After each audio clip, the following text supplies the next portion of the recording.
Hey guys, welcome back to our new video. We recently received one of our customers for assistance in quantitative methods.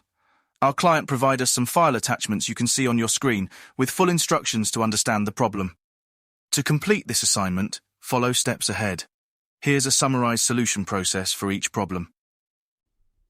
For the STA1101 assignment, use Excel to analyze revenue data for 50 randomly selected A and BH outlets.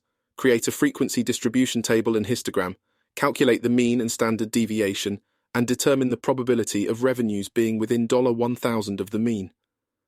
Estimate the population parameters and construct a 95% confidence interval. Perform a hypothesis test on whether the revenue exceeds $29,000. For the water bill dataset, select 15 customers, identify variables, create a scatter plot, calculate correlation, determine the regression equation, and predict payment time for RM55 bill. Present findings clearly in a well-formatted report. To avail of our help on any assignment, you can contact us on WhatsApp at +447 309655268 or log in to our website, helpinhomework.org, and chat with a customer support agent. Thank you for watching this.